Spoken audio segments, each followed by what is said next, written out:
Good morning. Welcome to the Aired Out Podcast. First thing that's coming out of my mouth this morning is happy freaking Friday. We have just about made it to the weekend. It is the beginning of a weekend, and I hope it is a damn good one for you. I hope it's a safe one for you.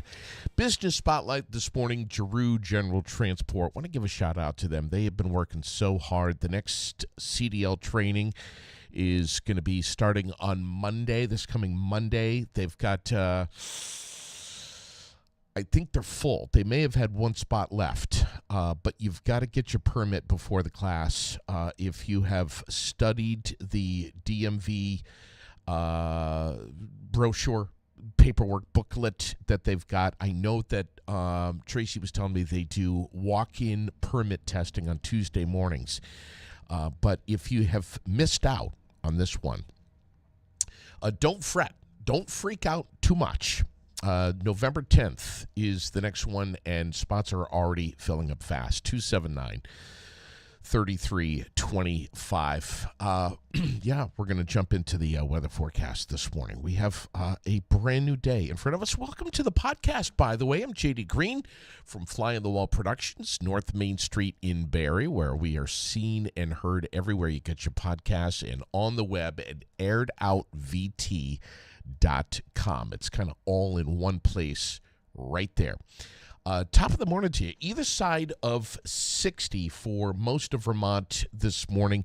National Weather Service is watching the development of a possible named storm out in the Caribbean next week. We'll watch it carefully for you as well. And anything we see on it, we'll post it up.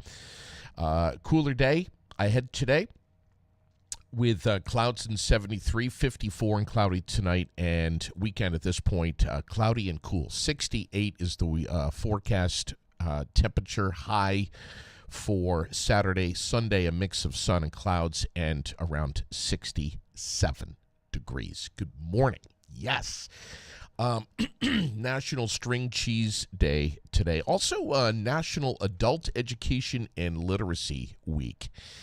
And Vermont's 4 adult education and literacy providers deserve a shout out. They serve about 2,000 students every single year. And I think that's notable, remarkable, impressive. Birthdays today. Devin Fox, my good buddy, has been for many, many years on the list today. Karen Carlson, Bruce Watson, Christy Bowen, happy birthday to you all. Facebook question of the day, and we've already had one hard pass on the flu shot. But yeah, have you received your flu shots yet this fall? And if so, why or why not? I tend to be a flu shot guy, but I don't know. You know, anything you say about this, somebody's going to, have a strong opinion about it. But I'm just wondering what your argument is for or against it. Some people say they get sick from the flu shot.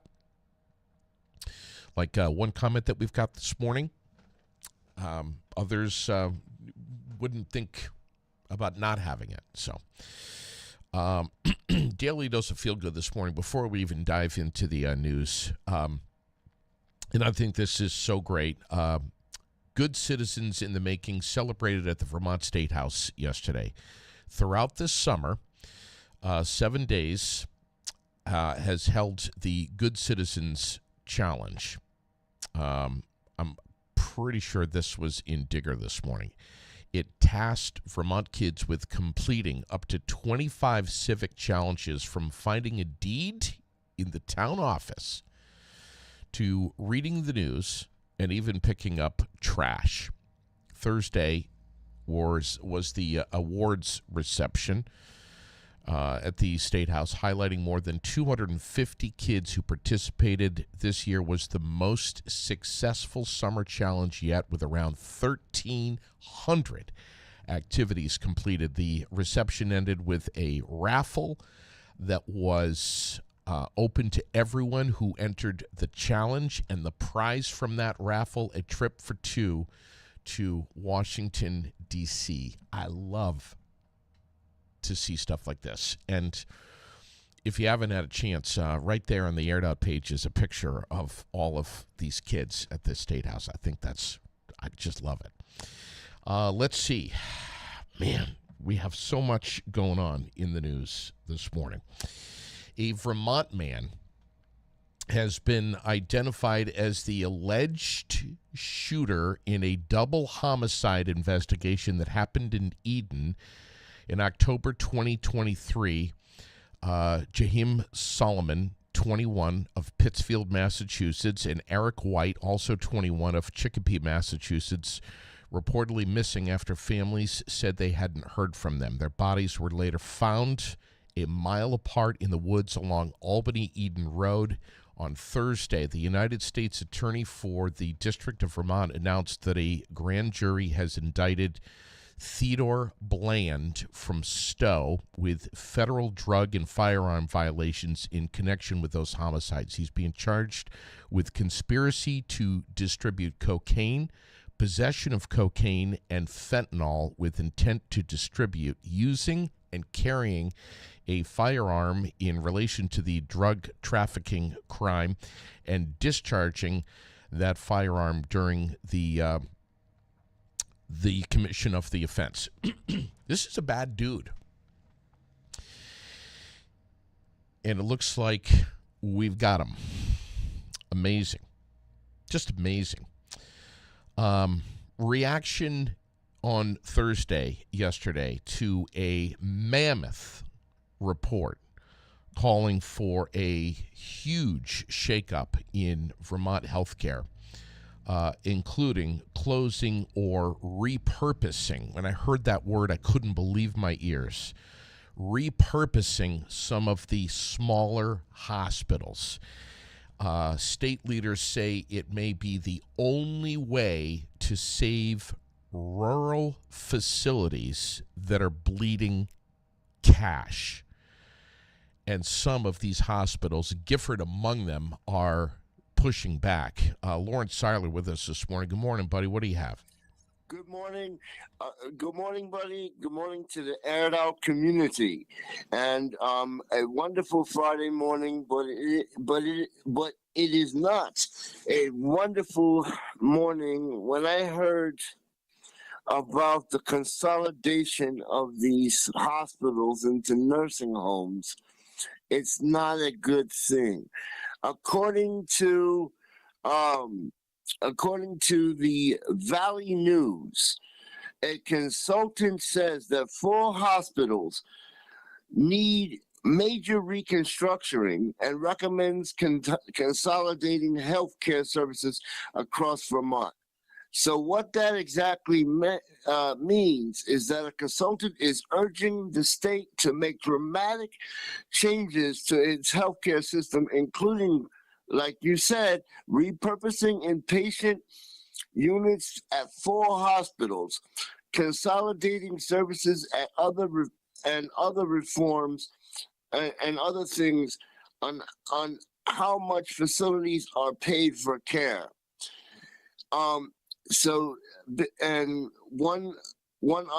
a couple of sentences from this article here. It is fully enacted. The recommendations containing in a 144-page report published this past Wednesday, would lead to a sweeping transformation of Vermont's healthcare landscape. The report envisions a healthcare system in which much of the care takes place outside hospitals, existing full-service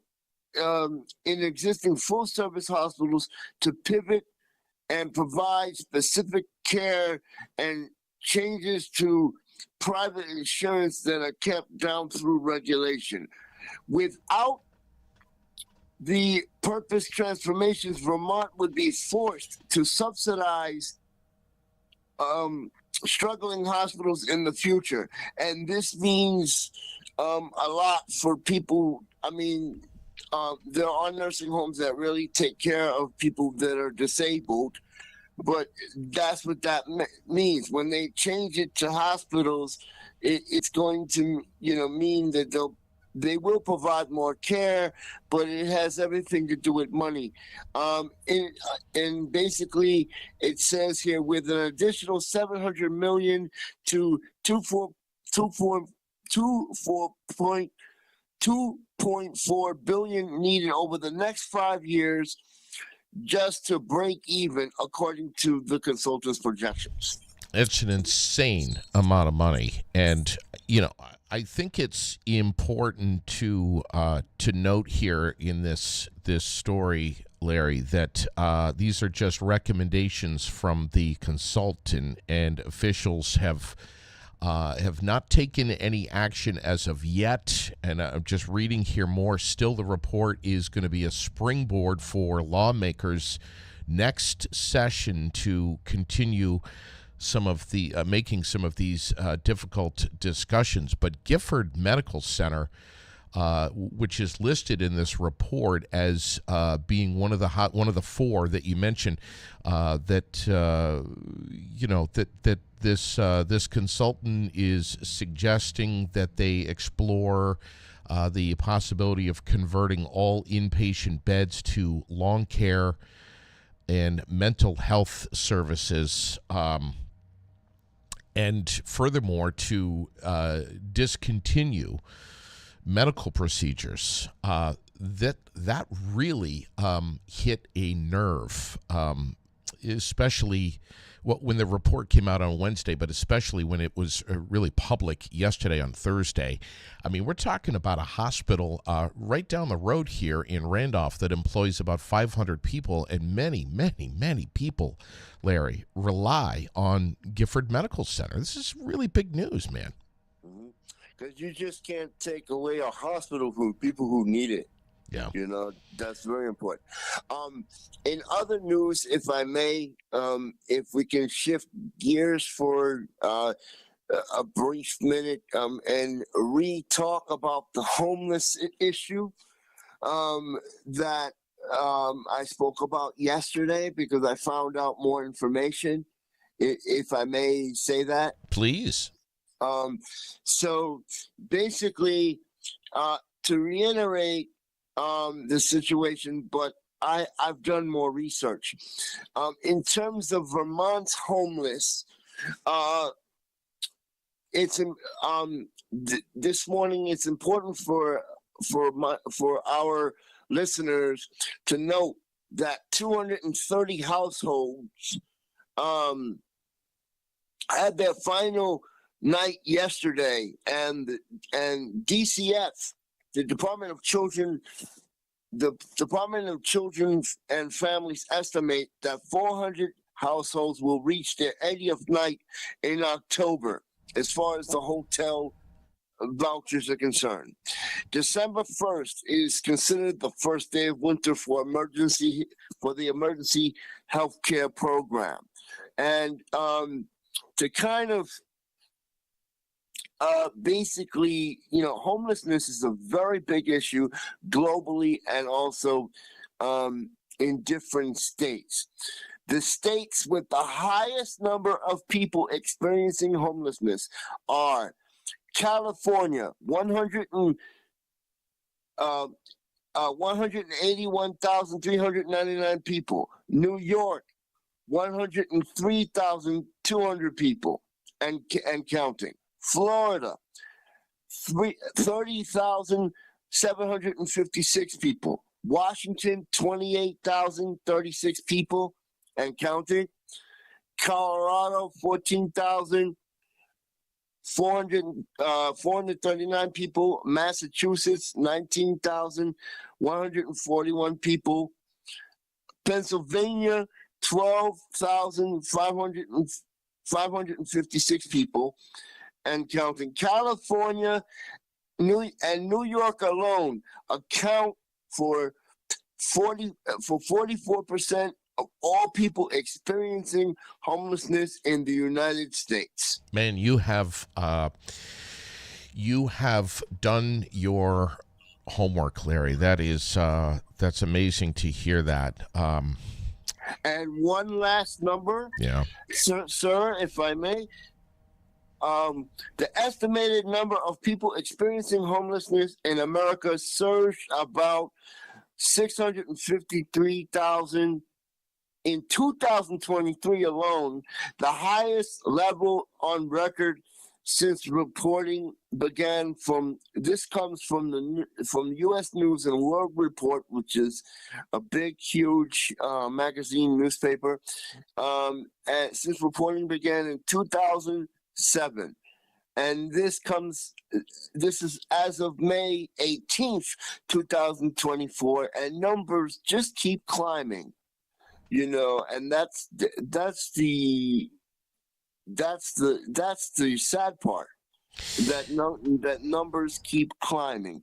And also, by the way, on Monday, I'm going to be giving a listing for those that don't have it. Those that are experiencing homelessness, I will be giving a listing of, talking about soup kitchens and places that people can go, which is important. But also Monday, I will be talking about the opioid epidemic when it comes to homelessness, because that's also a big problem. Larry, I got to say, you're doing a hell of a job. Thank you for all of your hard work that you do behind this. Lawrence Seiler. Thank you so much. The host of Abled and On Air Live, right there with us this morning. As you just heard, and the story in Digger, if you want to have a read, the headline reads, I've got it right here in front of me. After losing their motel room, a family of 4 prepares to pitch a tent. Yesterday, I was contacted by 2 friends. One, a single mom with a daughter, and the other one, a single father with a son. And both of them are facing homelessness. And these are 2 friends of mine. I don't know. I don't know what to say, do, think, react. But I would be surprised if you didn't know someone that was being affected by this, either directly or indirectly in some way. Again, as Larry just said, Department for Children and Families anticipates that more than 400 additional households will reach their 80th night through mid-October. Eligibility is going to be loosening back up during the winter months, beginning December 1st. The article says in Digger. I think many of us know that, but still, the projections are not good. Not good at all. So, and I know, I mean, all you have to do is have a Facebook account. And it's almost impossible to not see reaction from our community on social media regarding this subject. And the reaction that you get and that you see and you read, I see it all the time, is one of strong opinion. People are very, they either say absolutely nothing about this with intention, purposely, or they are very outspoken about this, the seriousness of homelessness. And there is, as you know, on social media, a lot of finger pointing about this, a lot of blame. It's the lawmakers' fault. It's the people's fault for not working or not finding a job or not getting a job, or drug use. I mean, there's so many fingers that are being pointed around, and all I'm saying is this is a time now where I think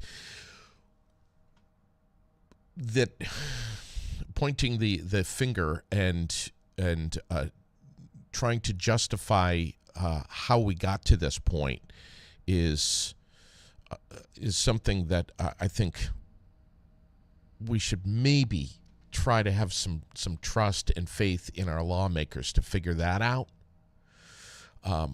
But at this point, what we need to do is have, I think anyway, maybe less opinions about how we got to this point and more of a proactive approach of how can we help? How can I help? What can I do personally? I don't know. That's just kind of my take on it. I don't know. Maybe I'm not looking into it as far as I should. But that's just coming from me this morning. What say you about this? What say you? And you bet I want to hear and read your comments this morning. Police are investigating an incident in St. Albans after shots were fired inside a home. Police say they responded to a report of a shooting on Main Street yesterday afternoon, found that no one was hurt. They say a gun was fired inside the home. No one was hit. However, one person inside the home was injured in a related assault. The investigation is ongoing. Other headlines this morning. A Fairhaven man pleading not guilty to assault of a police officer after a welfare check that went wrong. Fairhaven police say, and this guy, Fairhaven police say that on Wednesday night they conducted a welfare check for Jeff Hatter, 39 years old, who they say they found inside of his garage armed with a hatchet and a knife. After a struggle with a family member, police say that Hatter charged at police officers with his weapons. They used pepper spray and a taser to get him in custody. He's lucky to be alive, man. I mean, there's plenty of police officers in America that if they were charged by someone with a knife and a hatchet and a gun, they wouldn't have used a taser. Pleaded not guilty to multiple charges of aggravated assault in court yesterday and ordered held without bail. Held without bail. There you go. Imagine that here in Vermont, right? Police have arrested a suspect in a 30-year-old Vermont murder case. This one front and center in the headlines this morning. It is a big story. Vermont State Police say yesterday officers arrested Carol Peters for the 1993 murder of his estranged wife, Cheryl. Carol Peters, 70 years old now, from Mooresville, ordered held without bail pending an arraignment that is today, scheduled for today. Police say that a Vermont grand jury returned an indictment for first-degree murder against Peters. Investigators say that he fatally shot his wife at the time, Cheryl Peters, who was 42 years old, at her Mooresville home. Her body was discovered September 2nd, 1993. Police have identified Carol Peters as a suspect in the case from the beginning. But he publicly denied any part of the crime, and until now, he had never been charged. No suspect had ever been arrested. In a civil suit, a grand jury did find Carol Peters responsible for raping Cheryl Peters 2 weeks before she was murdered. They awarded $600,000 to her children, which was paid by an insurance company. This right out of the news this morning from Channel 3 WCAX. Wow. Huge, huge story.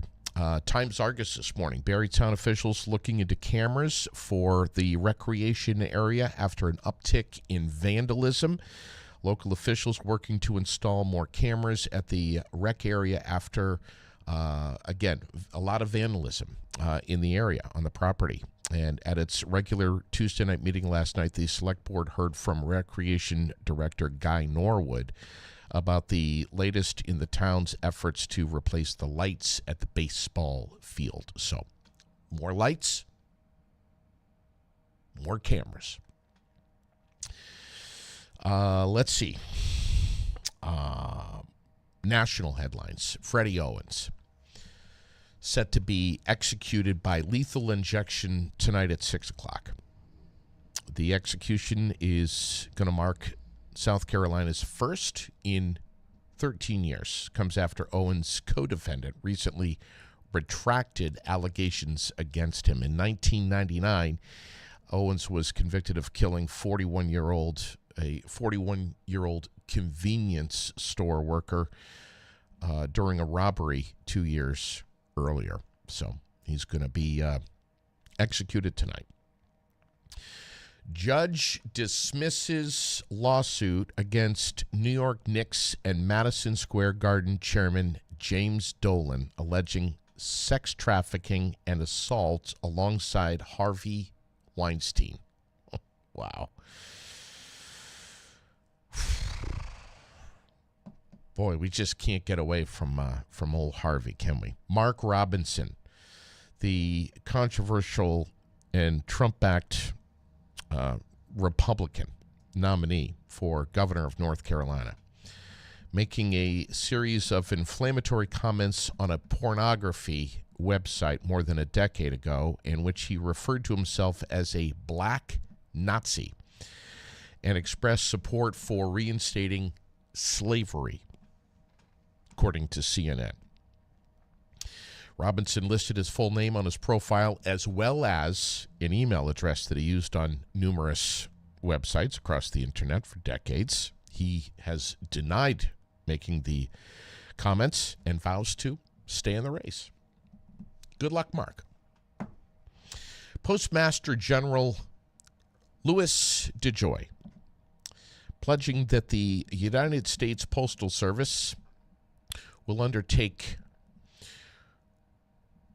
big efforts to deliver an all mail-in ballots on time this year, and urged people to put their ballots in the mail at least 1 week before Election Day on November 5th. At least 1 week. That's coming up very fast, isn't it? U.S. Postal Service is going to work around the clock, so they say, and implement extraordinary measures to ensure the timely delivery of mail-in voting. We have a judge in a rural Kentucky county that was shot and killed in his courthouse chambers yesterday, and the local sheriff was charged with murder. The preliminary investigation indicates that Letcher County Sheriff Sean Steins shot the district judge, Kevin Mullins, multiple times following an argument inside the courthouse. Mullins, who held the judgeship for 15 years, died at the scene, and Steins surrendered without incident. Unreal. Not sure what their whole beef was with each other, but apparently it was pretty significant. World news: Hezbollah and Israel exchanging strikes following pager and walkie-talkie explosions that killed at least 37 people now. That's the latest count that I have. I remember when it was 9. Now it's up to 37. Hezbollah rockets killed 2 Israelis, while Israel dropped more bombs and destroyed dozens of rocket launchers. This war in the Middle East is so far out of hand. And one can only wonder what the continued residual effects will be around the world. Let's talk sports. Red Sox getting shut out by the Rays last night, 2-0. They're going to start up a series with the Twins tonight. Racing fans, Cheddar's 300, 7:30 tonight, Bristol Motor Speedway. NFL last night, the poor Patriots. Wow. Jets destroyed the Pats, 24-3 in Thursday Night Football. Got some great games coming up this Sunday. WNBA regular season wraps with the playoffs set to begin on Sunday as well. The viral video of the week I got to post this up. It's called Bearing It All. Little trip to the beach in California for a bear that was seen just kind of casually strolling through the busy beach area, folks with kayaks and the kids in the water, and this huge ass bear just strolling along, and then decided to take a little swim. What would you do if you just saw this huge bear just walking down the beach, toes in the sand, right next to yours? Unbelievable. Listen, this weekend is going to be perfect for getting out to the movies, starting up at the Capitol in Montpelier. And tickets are on sale right now at fgbtheaters.com for The Substance, which looks great. Of course, Transformers 1, everyone is talking about. Beetlejuice is everywhere. Reagan, man, is Dennis Quaid outstanding in that. And that was never like a, off-the-rails Dennis Quaid fan. I don't know if I ever will be, but I was impressed. So, yeah, fgbtheaters.com if you want to get out to the theaters this weekend. Let's also shine the business spotlight on Tetros Appliance. Very, very busy people. Listen, if you have an appliance at home that is on the fritz, get in touch with Tetros Appliance right here in Barrie, Central Vermont source for not only appliances, but also informed guidance on which appliance to get, which one is right for you, which one is affordable, which one's going to be comfortable on the finances, and no appliances are cheap. Tetros knows that, but not only do they sell them, but they service them too. And they're also looking for more service techs, always hiring over at Tetros Appliance, 272 Morrison Road in Barrie. The showroom, Monday through Thursday, 8 to 5, Fridays, 8 to 4, 476-1416. You can try to fix that appliance yourself. I've tried to fix mine in the past. Absolutely does not go well. So I've learned better. Just call the pros, call the people that know what they're doing, and will do it right the first time and not make things worse. Trust me, Tetros does not want to hire me to be on their staff. It would not be good. Listen, we're keeping watch of what's going on in the news, and we're paying attention to some of the stories that are shaking up our state, and have a lot of our citizens here in the Green Mountain State questioning a lot of stuff. And it's troubling what we see and what we hear, not only with, and this week was kind of a double whammy with our healthcare crisis. Yes, it is. It's a crisis, what we have going on in Vermont, and our homeless crisis. It's really, it's real. Like I said, yesterday alone, two friends, one a single mom with a daughter and one a single dad with a son, approaching homelessness for the first time in their lives. Very troubling. Before I skip out this morning, I want to, and I was gonna write something up on Facebook, and I still might. I don't know. I probably will, but I wasn't going to bring this up into the to the microphone, but I'm going to. I decided this morning that I'm going to. The Times Argus has come out with their annual Best of the Best awards.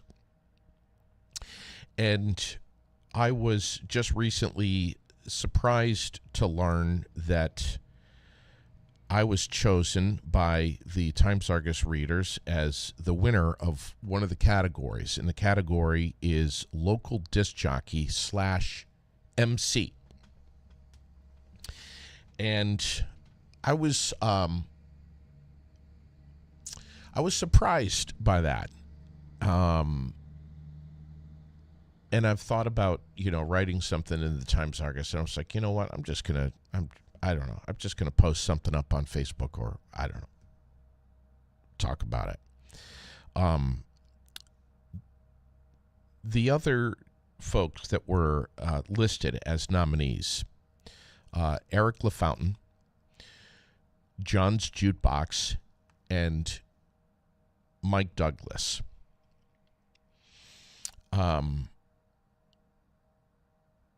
But I was chosen as the local disc jockey MC for the best of best category. And I thank you, and I appreciate that. But I have to tell you that I'm not a DJ anymore. I don't even DJ weddings anymore. I haven't been in radio since 2018 when I started this podcast. So I appreciate the love and the sentiment behind it.